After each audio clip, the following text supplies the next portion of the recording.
또 사람들에게 본인이 중산이 뭐라고 생각하느냐고 물어봤을 때 본인의 중하라고 생각하는 비율이 50%를 넘었습니다. 이게 벌써 지난번 조사에 대비해서 더 증가한 것으로 나와 있는데요.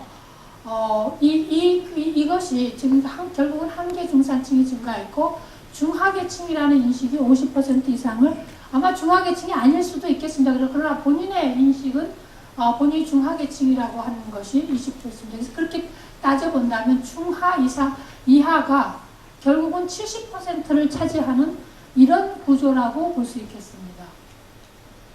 그 다음에 이제 이것은 또 구체적인 현대경제연구원에서 조사를 한 건데요. 이게 실질 소득과 실질 가처분 소득의 증가를 한번 본 겁니다.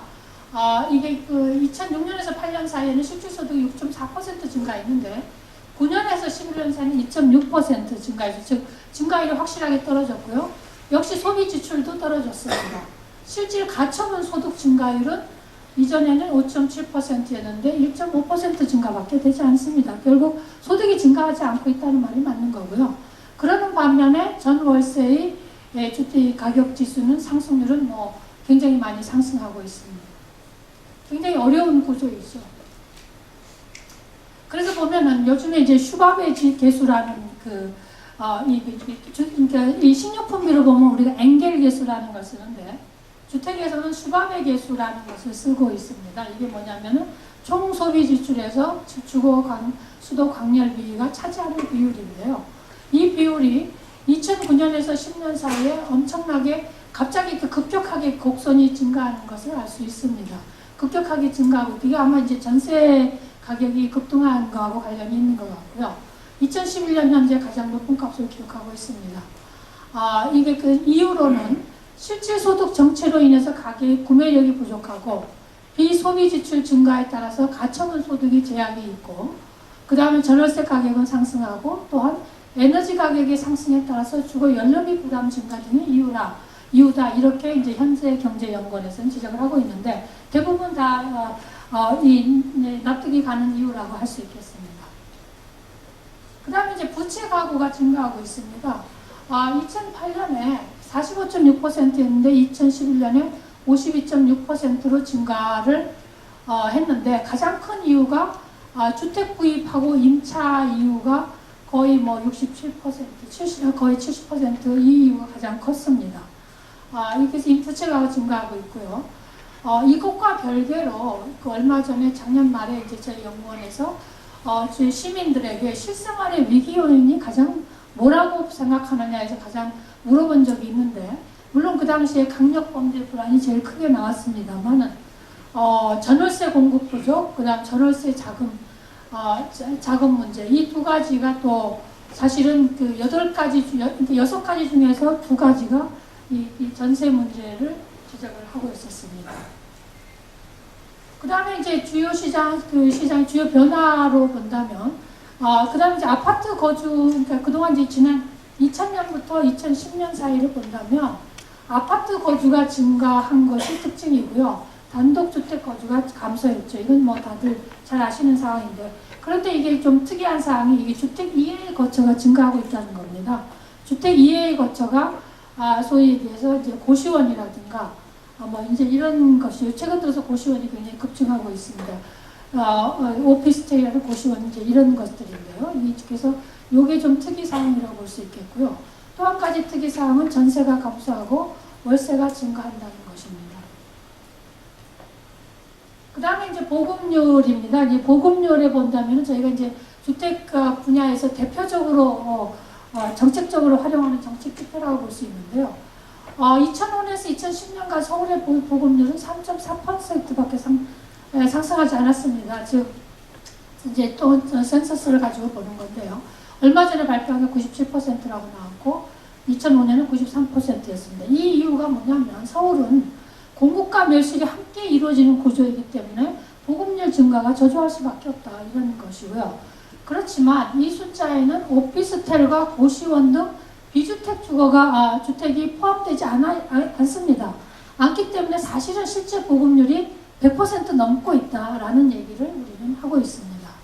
근데 이제 실질적으로 이런 상황이기 때문에 거의 100%에 가까운 보급률에도 불구하고 왜 이렇게 그 주택 가격은 뛰고 있고 이런 현상이 발생하느냐 해서 보통 그래서 흔히들 이제 요즘에 정부가 관심 있는 게 그러면 적정 보급률은 몇 %냐? 그동안은 우리가 보급률 100%를 목표로 왔는데 보급률 100% 가지고 시장이 안정되지 않으니까 보통 이제 몇 %면 시장이 안정될까?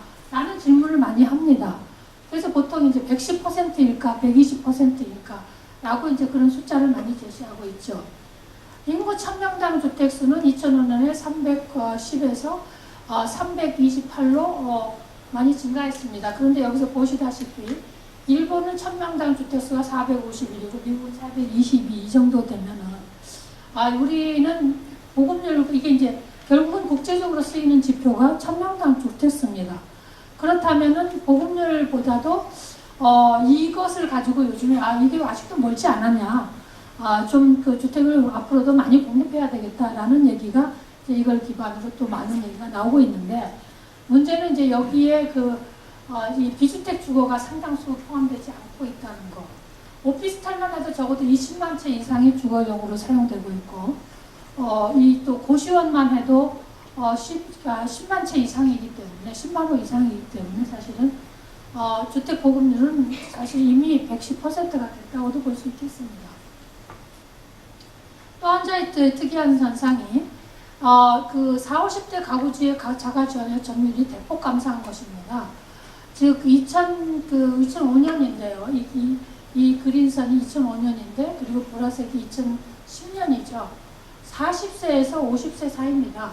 2005년에 비해서 이렇게 자가 점유율이 떨어지고 있습니다. 자가 점유율이 현격하게 떨어지고 있다는 것도 이것도 사실은 굉장히 우려할 만한 상황이 되고 있습니다. 결국 이 문제는 주택 가격이 높고 그 다음에 소득은 증가하지 않은 데서 오는 이제 결국 그런 문제로 해석될 수밖에 없는 거죠. 또 하나의 시장에 나타난 주요 현상 중에 하나가 이사 계획이 없어요. 이사 계획이 급격하게 감소하고 있습니다. 우리가 보통 연간 서울시에서 20%씩 가구가 이사를 그동안 해왔다 했는데 요즘 보니까 2006년에 그러니까 5년 내 이사 계획을 서울시는 꾸준히 서울 서베이에서 물어보고 있는데 2006년에 이사 계획이 앞으로 5년 내 이사 계획이 있습니까? 해서 40% 이상이 있다고 그랬는데 벌써 이제 20%대로 떨어졌죠. 2011년에. 그런가 하면 없다라는 가구가 많이 증가했어요. 즉 이 얘기는 시장이 안정되고 있다니까 사람들이 움직이지 이사를 안 간다는 얘기입니다. 결국 이사 움직이면은 가게 임대료가 올라가고 이사하는데 또 돈도 많이 들고 하니까 결국은 이제 이제 사실은 굉장히 안정적으로 돼가고 있다라는 판단을 할 수 있는데 너무 급격하게 떨어지고 있지 않냐 이런 관점에서 좀 우려를 나타내고 있는 거죠. 그 이유가 뭐냐고 했더니 이사를 간다면 뭘 때문에 이사를 가냐니까 경제적인 이유가 가장 컸습니다. 이거에